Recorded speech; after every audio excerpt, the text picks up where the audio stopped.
Gak bisa dipungkiri, kalau brand mobil asal Tiongkok, yaitu Wuling, datang seperti membawa penyegaran pada industri mobil di tanah air. Mobil-mobil Wuling datang dengan desain yang keren, fitur yang lengkap, namun dibanderol dengan harga yang jauh lebih murah jika dibandingkan dengan merek Jepang, apalagi merek Eropa. Namun, yang menjadi ketakutan konsumen Indonesia, apakah mobil-mobil Wuling beneran bagus? Dan kira-kira harga jual bekasnya itu anjlok atau tidak? Saat ini gue udah bersama Wuling Almas yang sudah 2 tahun pemakaian alias tahun 2019. Yuk kita cari tahu bareng apakah mobil ini worth untuk kalian beli sebagai mobil kalian. Bersama gue Raka, selamat datang di channel Belanja Mobil dan selamat menonton.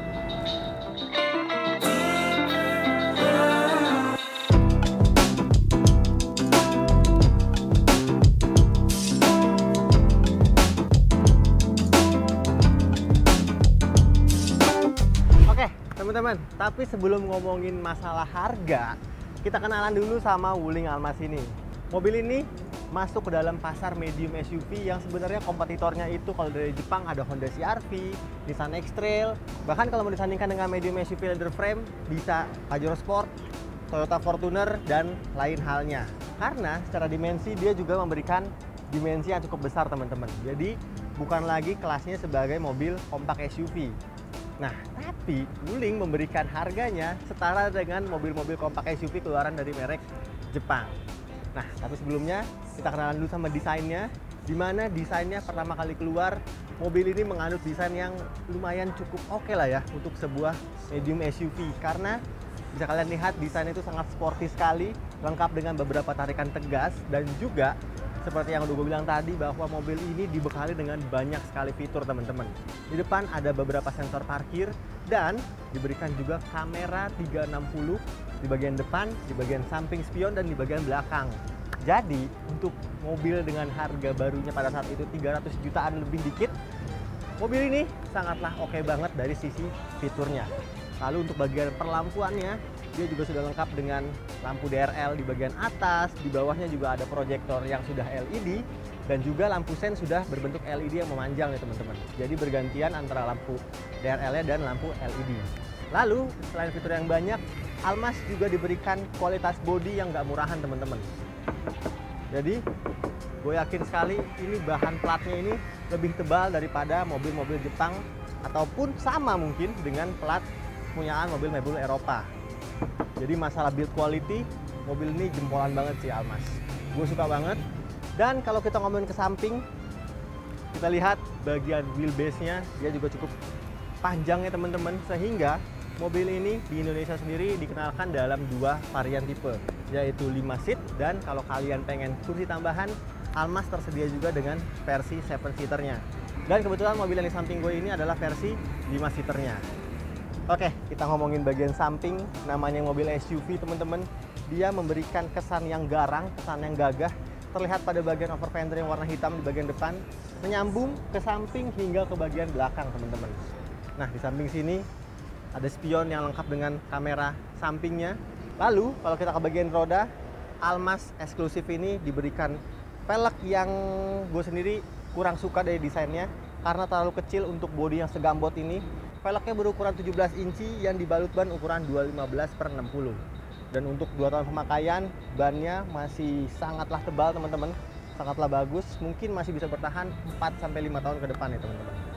Oke, bagian samping dia juga lengkap dengan roof railnya di bagian atas, di bagian bawah juga over fendernya terlihat cukup besar ya. Dan uniknya, Almas ini juga memberikan suatu fitur yang hanya ditemukan di mobil-mobil Eropa teman-teman. Jadi ketika dibuka, nah, dia itu bagian bawahnya itu memanjang sampai bawah teman-teman. Jadi untuk kalau kalian habis kotor-kotoran gitu, lewatin becekan, bagian dalam dari bodinya ini tidak kotor, sehingga tidak membuat celana kalian itu terkena kotoran teman-teman. Oke, rasanya cukup di bagian desain depan dan samping. Sekarang sebelum kita lanjut ke belakang, gue pengen ceritain dulu bagian mesin dari Wuling Almas ini.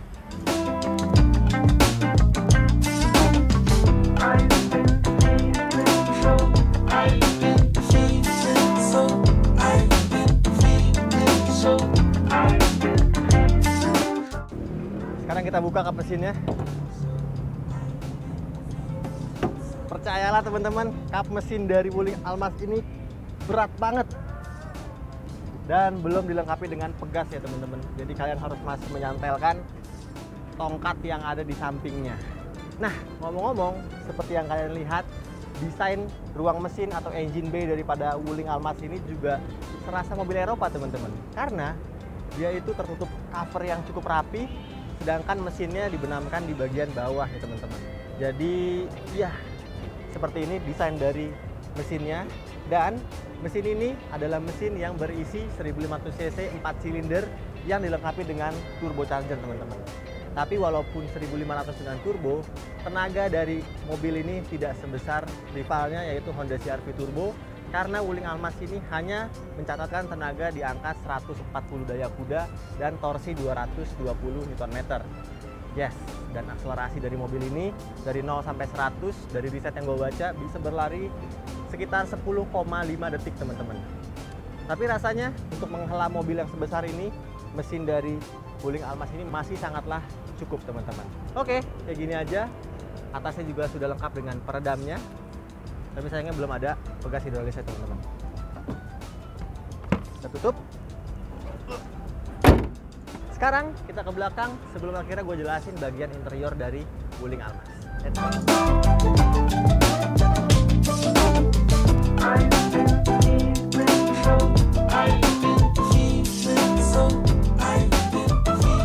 Oke teman-teman, ini dia tampilan belakang dari Wuling Almaz yang tipe eksklusif teman-teman. Karena sekarang Wuling juga mengeluarkan tipe tertinggi daripada Almaz ini, yaitu Almaz RS teman-teman. Dan ini merupakan versi yang non RS yang tipe eksklusif. Nah ngomong-ngomong perbedaannya jika dibanding Almaz RS, dia terletak pada bagian lampunya ya teman-teman. Dimana untuk lampu Almaz eksklusif ini dia masih seperti ini bentuknya, tapi untuk lampu remnya dia sudah LED, begitu pula lampu malamnya. Namun untuk lampu sennya dia masih lampu sen bohlam biasa teman-teman, bohlam halogen biasa. Dan di belakang sini terlihat juga tarikan garis tegas-tegasnya. Lalu untuk knalpotnya dia nggak seperti Almaz RS yang ada knalpot palsunya. Kalau untuk Almaz eksklusif ini hanya satu di bagian bawahnya, di bagian kiri. Jadi oke lah. Nah, di bagian belakang sini juga kalian lengkap diberikan kamera mundur, juga beberapa sensor parkir ya teman-teman.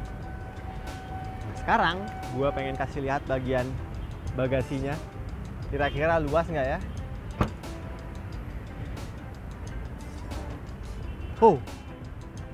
Mohon maaf teman-teman, tadi gue bilang kalau ini merupakan versi 5 seater, tapi nyatanya ini merupakan Almaz eksklusif 7 seater teman-teman. Jadi yang berpenumpang 7 orang. Nah, kesan pertama ketika membuka bagasi Wuling Almaz, ternyata kalian bisa lihat nih, bukaan pintu bagasinya tidak setinggi mobil-mobil kebanyakan nih teman-teman. Bahkan tergolong cukup rendah ya. Tinggi gue 185 cm dan agak sulit nih kira-kira untuk memasukkan barang ke dalam bagasi dari Wuling Almaz.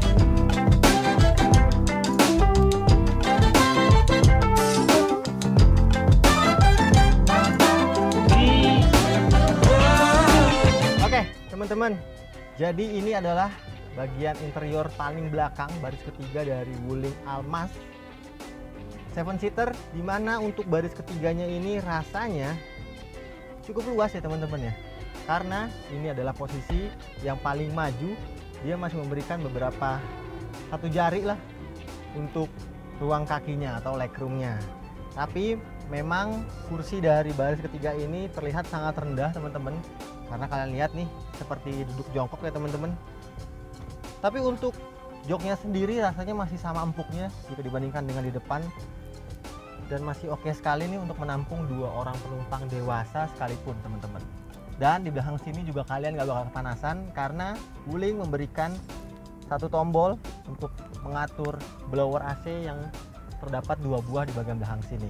Selain ada blower AC, juga terdapat 2 buah cup holder, 3 buah bahkan, dan ada satu USB port 5 ampere untuk mengecas daya gadget Anda teman-teman. Sip, rasanya untuk fitur entertainment di sini juga sangat oke, sangat baik. Untuk fitur safety lengkap dengan 2 buah seat belt 3 titik dan ada headrestnya juga teman-teman. Seperti ini. Sekarang kita ke tengah sebelum akhirnya gue jelasin fitur yang ada di bagian paling depan. Let's go.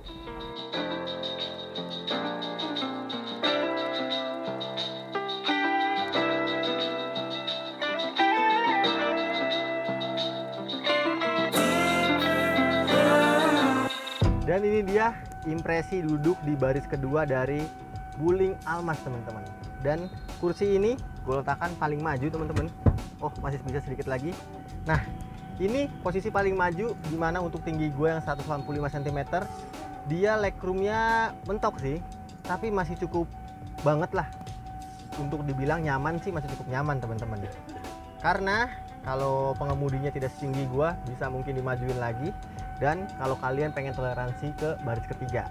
Tapi kalau misalnya di baris ketiga itu kosong, nggak ada orang, kalian bisa banget mundurin ini sampai belakang. Nah, dan kalau kayak gini, legroomnya banyak banget teman-teman, pastinya melimpah sekali.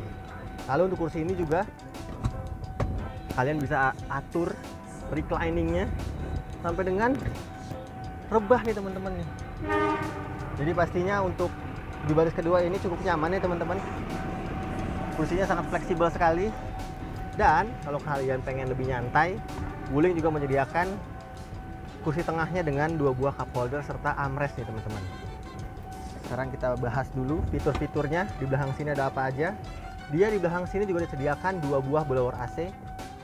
Tapi sayangnya tidak bisa diatur ya untuk suhunya karena masih ngikutin suhu dari depan. Lalu di bagian bawah juga terdapat 1 buah soket USB port 5 volt 2 ampere untuk mengecas daya gadget kalian. Dan di belakang sini juga kalian diberikan 2 buah speaker keluaran dari merek Infinity. Jadi untuk keluaran suara speakernya Wuling Almaz ini termasuk yang cukup baik teman-teman. Tapi fitur utama dari mobil ini di belakang sini adalah kalian disediakan 1 buah panoramic sunroof yang terlihat sangat-sangat besar ya teman-teman. Jadi rasanya untuk mobil 300 jutaan pada saat barunya, Wuling Almaz ini mungkin satu-satunya yang memberikan panoramic sunroof sebesar ini. Dan rasanya seperti naik mobil mewah ya teman-teman kalau ada panoramic sunroof sebesar ini. Oke, fiturnya itu aja. Dan beginilah impresi dari baris kedua dari Wuling Almaz. Sekarang ke depan, karena di depan banyak juga fitur yang harus diceritakan kepada kalian. Let's go!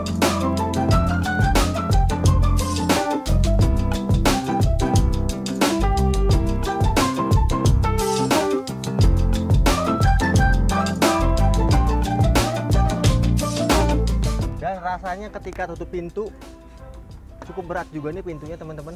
Jadi iya memang mobil ini seperti rasanya mobil-mobil premium ya. Sekarang kita hidupkan dulu Wuling Almaznya. Tapi sebelumnya gue pengen kasih unjuk dulu kunci dari mobil ini.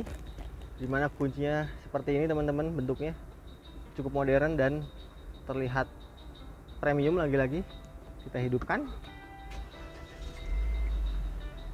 Oke. Dan ketika pertama kali keluar, gue terkesima sekali dengan interior dari Wuling Almaz karena dia seperti layaknya mobil dari masa depan teman-teman. Kenapa begitu? Karena di bagian tengahnya kalian bisa lihat ada sebuah layar yang cukup besar teman-teman. Besarnya ini kalau nggak salah 10,5 inci yang bisa memuat informasi mengenai mobil kalian dan juga bisa mengatur beberapa pengaturan seperti pengaturan AC dan pengaturan audio teman-teman di dalam head unit yang besar ini. Nah, untuk mobil ini sendiri kita bahas pertama kali posisi duduknya, dimana untuk posisi duduk dia tergolong cukup ergonomis karena untuk pengaturan joknya sudah elektrik, 4 arah maju mundur, naik turun, dan juga reclining sudah elektrik teman-teman. Tapi pengaturan setir dari mobil ini sayangnya hanya bisa diatur melalui naik turun aja teman-teman, belum bisa teleskopik. Yes. Dan rasanya untuk setirnya juga kurang maju sedikit kalau untuk postur gue yang 185 cm. Dan ketika memegang setirnya dia dilapisi dengan kulit ya teman-teman, dan rasanya juga cukup halus nih. Jadi masih sangat premium. Dan untuk setirnya juga dibekali dengan banyak sekali tombol-tombol. Di bagian kiri sini untuk mengatur cruise control dan di bagian kanan untuk mengatur entertainment yang ada di bagian tengahnya teman-teman. Lalu mobil ini juga dilengkapi dengan fitur voice command yang dinamakan dengan WIN atau Wuling Indonesia Voice Command teman-teman. Jadi kalian tinggal katakan halo Wuling. Halo. Nah, mobil akan menjawab dan kalian tinggal instruksikan apa yang kalian mau. Seperti buka jendela. Oke, membuka jendela pengemudi. Yes, jadi bisa membuka jendela, membuka sunroof, menaikkan suhu, daripada AC, menaikkan volume, dan ya, dia salah satu fitur yang memang terkesan gimmick, namun itu memudahkan ketika kalian mungkin sedang berkendara dengan penuh konsentrasi, jadi kalian tinggal berbicara aja teman-teman. Sip, selain itu di tengahnya kita lihat instrumen clusternya masih didominasi dengan instrumen cluster analog teman-teman. Di kiri untuk speedometer, di kanan untuk tachometer, dan di bagian tengahnya kalian diberikan layar berwarna, layar TFT yang lengkap juga informasinya teman-teman. Dia ada informasi mengenai kecepatan saat ini, terus ada driving time, ada TPMS teman-teman, tire pressure monitoring system, ada average consumption, dia juga bisa memberikan warning message, terus juga memperingati kalian kalau kelelahan, dan ada informasi mengenai media apa yang sedang kalian putar di bagian tengah. Sip, mantap sekali fiturnya teman-teman. Dan kita ke bagian kanan, di bawahnya dia juga terlihat tidak ada tombol kosong sama sekali, karena ada beberapa tombol-tombol yang berfungsi untuk mengatur kaca spion, menaik turunkan lampu, dan menerang atau meredupkan layar instrumen di bagian tengahnya. Lalu di bagian kanan sini juga kalian disediakan tombol untuk melihat citra 360 alias kamera 360 di bagian tengahnya. Oke, sekarang kita ke tengah, kita bahas bagian informasi yang ada di layar besar ini, dimana untuk layar ini dia fitur entertainmentnya sudah lengkap karena kalian bisa menyambungkan konektivitas Bluetooth, USB, tapi sayangnya belum bisa Android Auto ataupun Apple CarPlay. Dan juga seperti yang gue bilang, dia juga lengkap dengan pengaturan kendaraan ya teman-teman di sini. Pengaturan kendaraannya ada jendela mobil, ada car lock, ada pencahayaan mobil, dan ada fitur lainnya nih. Jadi pastinya head unit ini sudah terintegrasi dengan mobil. Selain itu, yang menjadi nilai utama dari head unit ini adalah fitur voice command-nya, seperti yang udah gue ceritakan tadi. Jadi memang sangat mudah sekali ketika berkendara dengan Wuling Almas ini. Tinggal katakan, halo Wuling. Halo. Saya kedinginan. Oke, menaikkan suhu 1 derajat. Jadi kalau kalian kedinginan, tinggal curhat aja sama Halo Wuling, dia akan naikin suhu secara otomatis.